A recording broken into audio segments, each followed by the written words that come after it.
OMD Afrique.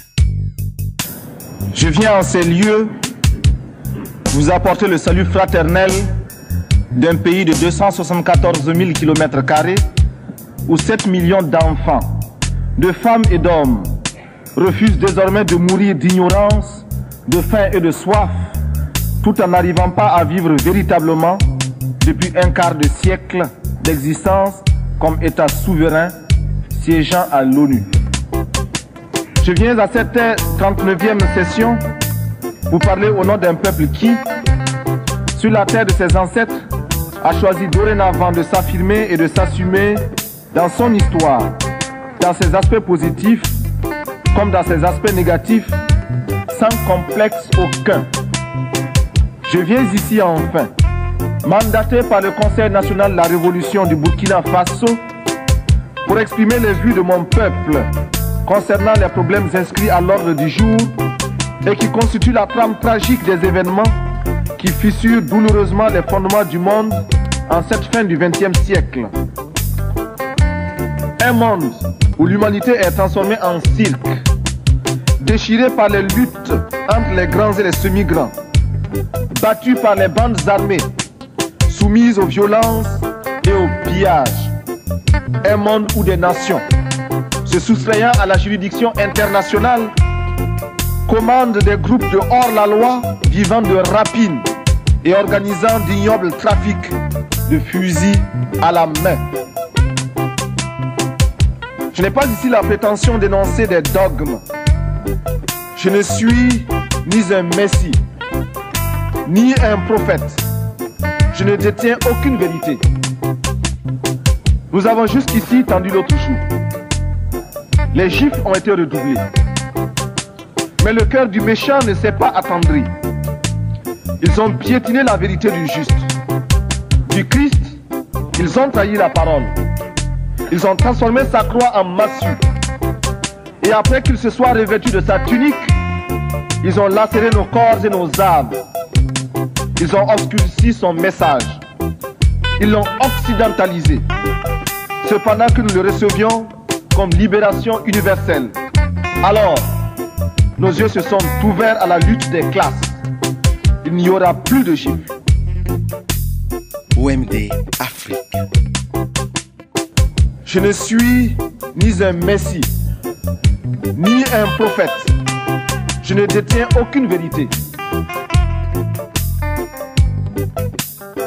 Nous encourageons l'aide qui nous aide à nous passer de l'aide. Nous avons choisi de risquer de nouvelles voies pour être plus heureux. Nous avons choisi de mettre en place de nouvelles techniques.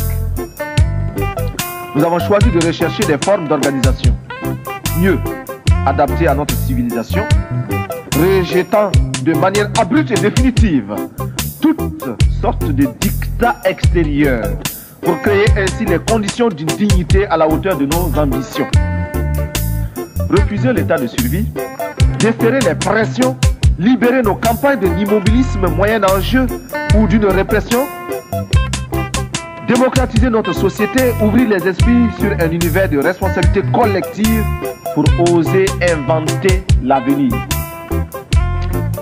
Briser et reconstruire l'administration à travers une autre image du fonctionnaire, plonger notre armée dans le peuple par le travail productif et lui rappeler incessamment que sans formation patriotique, un militaire n'est qu'un criminel en puissance.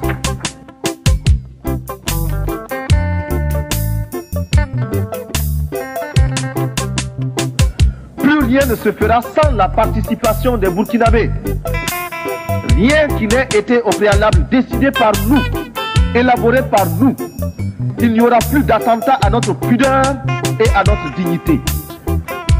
Fort de cette certitude, nous voudrions que notre parole s'élargisse à tous ceux qui souffrent dans leur chair, tous ceux qui sont bafoués dans leur dignité par une minorité d'hommes ou par un système qui les écrase. Permettez-moi, vous qui m'écoutez, que je le dise, je ne parle pas seulement au nom du Burkina Faso, tant aimé, mais également au nom de tous ceux qui ont mal quelque part.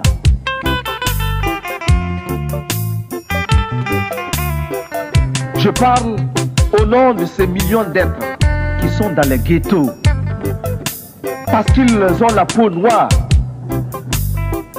ou qu'ils sont de cultures différentes et qui bénéficient d'un statut à peine supérieur à celui d'un animal.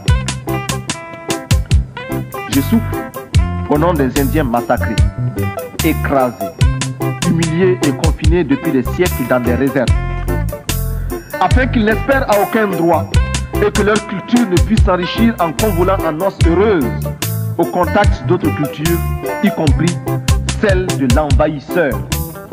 Je m'esclave au nom des chômeurs d'un système structurellement injuste et conjoncturellement désaxé, réduit à ne percevoir de la vie que le reflet de celle des plus nantis. Je parle au nom des femmes du monde entier qui souffrent d'un système d'exploitation imposé par les mâles. L'esclave qui n'est pas capable d'assumer sa révolte ne mérite pas que l'on s'apitoie sur son sort. Cet esclave répondra seul de son malheur s'il se fait des illusions sur la condescendance suspecte d'un maître qui prétend l'affranchir. Seule la lutte libère. Je parle au nom des mères de nos pays démunis qui voient mourir leurs enfants de paludisme ou de diarrhée, ignorant qu'il existe pour les sauver des moyens simples que la science des multinationales ne leur offre pas, préférant investir dans les laboratoires de cosmétiques et dans la chirurgie esthétique pour les caprices de quelques femmes ou d'hommes dont la coquetterie est menacée par les excès de calories de leurs repas trop riches et d'une régularité à vous donner, non, plutôt à nous donner, à nous autres du Sahel, le vertige. Je parle aussi au nom de l'enfant. L'enfant du pauvre qui a faim et qui louche furtivement vers l'abondance amoncelée dans une boutique pour riches. La boutique protégée par une épaisse vitre. La vitre défendue par une grille infranchissable. Et la grille gardée par un policier casqué, ganté et armé de matraques. Ce policier, placé là par le père d'un autre enfant qui viendra se servir, ou plutôt se faire servir, parce que présentant toutes les garanties de représentativité et de normes capitalistiques du système. Je parle au nom des artistes, poètes, peintres, sculpteurs, musiciens, acteurs, etc. Hommes de bien qui voient leur art se prostituer par l'alchimie des prestidigitations du show business. J'écris au nom des journalistes qui sont réduits soit au silence, soit au mensonge pour ne pas subir les dures lois du chômage.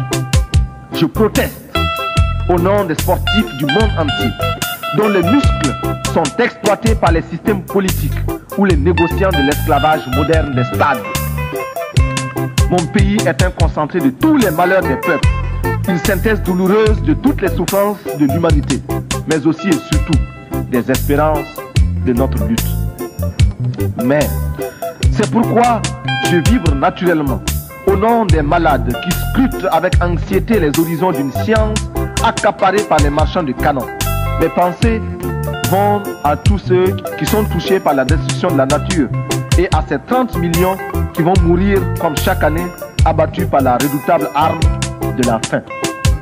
Militaire, je ne peux pas oublier ce soldat obéissant aux ordres, le doigt sur la détente, et qui sait que la balle qui va partir ne porte que le message de la mort.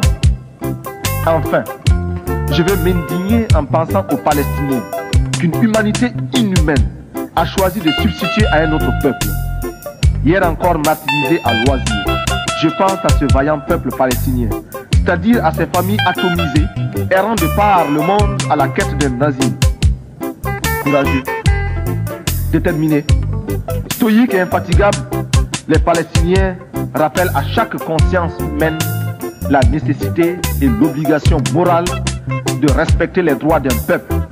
Avec leurs frères juifs, ils sont antisionistes. Je souffre avec tous ceux qui, en Amérique latine, souffrent de la mainmise impérialiste.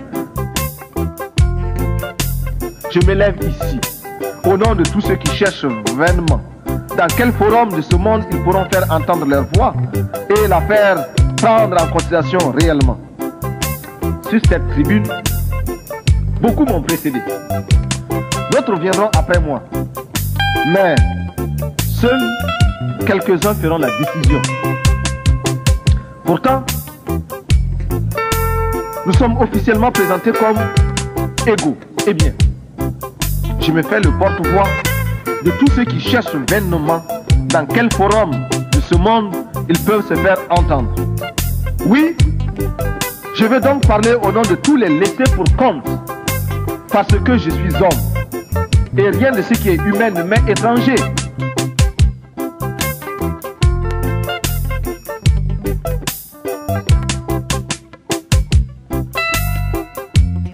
L'Afrique aux Africains, le Burkina Faso aux Burkinabés. Il n'y a plus de duperie possible. J'ai parcouru des milliers de kilomètres. Je suis venu ici pour demander à chacun de vous que nous puissions mettre ensemble nos efforts pour que cesse la morgue des gens qui n'ont pas raison. Pour que s'efface le triste spectacle des enfants qui meurent de faim. Pour que disparaisse l'ignorance, pour que triomphe la rébellion légitime des peuples, pour que se taise le bruit des armes et qu'enfin, avec une seule et même volonté, luttant pour la survie de l'humanité, nous parvenions à chanter en chœur avec le grand poète Novalis, je cite, « Bientôt, les astres reviendront visiter la terre d'où ils se sont éloignés pendant nos temps obscurs. Le soleil déposera son spectre sévère, reviendra étoilé parmi les étoiles. Toutes les races du monde se rassembleront à nouveau après une longue séparation. Les vieilles familles orphelines se retrouveront et chaque jour verra de nouvelles retrouvailles, de nouveaux embrassements. Alors, les habitants du temps jadis reviendront vers la terre. En chaque tombe se réveillera la cendre éteinte. Partout brûleront à nouveau les flammes de la vie. Les vieilles demeures seront rebâtis, les temps anciens se renouvelleront et l'histoire sera le rêve d'un présent à l'étendue infinie.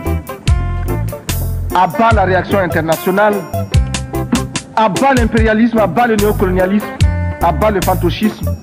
Gloire éternelle aux peuples qui luttent pour leur liberté. Gloire éternelle aux peuples qui décident de s'assumer pour leur dignité. Victoire éternelle aux peuples d'Afrique, d'Amérique latine et d'Asie qui luttent. La patrie ou la mort, nous vaincrons.